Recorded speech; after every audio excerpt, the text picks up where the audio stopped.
dédé àsìkò yìí a ti dé bá a ṣe máa dé láti iléeṣẹ́ The Gist Media níbi tí a ti máa tẹ́ pẹpẹ ètò bá a ṣe ń gbé àṣà àti ṣe ní àrùgẹ. Òrìṣà òkè jẹ́ irúnmọlẹ̀ tó ń gbé nínú àwọn òkè àti àpáta táwọn Yorùbá sì máa ń bọ nílẹ̀ adúláwọ̀. Ó ṣe pàtàkì ká yànnàná ọ̀rọ̀ yìí kó lè bá yíra fún bàtà kókó. Kì í ṣe gbogbo òkè tàbí àpáta ni òrìṣà òkè ń gbé.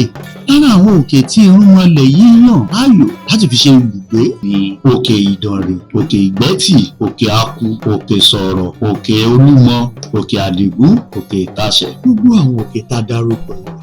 Kí ni ìdí pàtàkì tí òrìṣà òkè fi yan àpáta àti àwọn òkè wọ̀nyí gẹ́gẹ́ bí ibùgbé gan? Ẹ mọ́ bá wa ká lọ lórí ètò.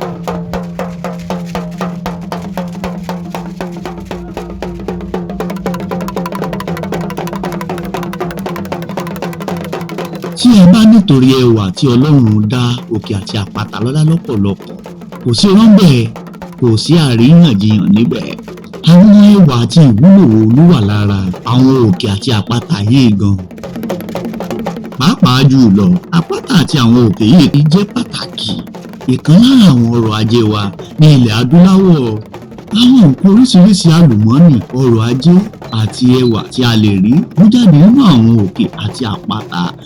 Lára àwọn òkè àti àpáta yìí láti yọ álọ́ọ̀mù, góòlù, òkúta irin, ọ̀dà dúdú, sìmẹ́ǹtì, òkúta eléèdú tí ọkọ̀ ojú irin máa ń lò. Wọ́n máa fi kọ́lé, wọ́n máa fi ṣe ọkọ̀. Bákan náà ẹ̀wẹ̀, a tún máa fi ń ṣe ọ̀nà tàbí tábìlì, àti wípé a máa fi ń pa èkùrọ́ àti bẹ́ẹ̀ bẹ́ẹ̀ lọ. Adániwáyé dá òkè àti àpáta lọ́lá lọ́pọ̀lọpọ̀ ní yanturu. Àwọn ẹlẹ́sìn yòókù náà nígbàgbọ́ nínú àpáta àti òkè, wọ́n nílò rẹ̀ láti lọ máa gba àdúrà lórí òkè wọ̀nyí. Ẹ jẹ́ a gbóṣùbà fún ọba Adániwáyé fún ìfẹ́ tí ó ní fún ilẹ̀ adúláwọ̀. Ó kù nìbọn ró. Ẹ mọ̀ bá wa ká lọ lórí fara awakọ̀ ọjọ́. Ẹ má gbàgbé láti máa bá wa láìkí ẹ̀ kí máa bá wa share nítorí wípé ní iléeṣẹ́ wa ní The Gist Media ọ̀pọ̀lọpọ̀ ẹ̀bùn ló wà nílẹ̀ ní yàtúrò fáwọn olólùfẹ́ wa. Ẹ mọ̀ bá wa ká lọ.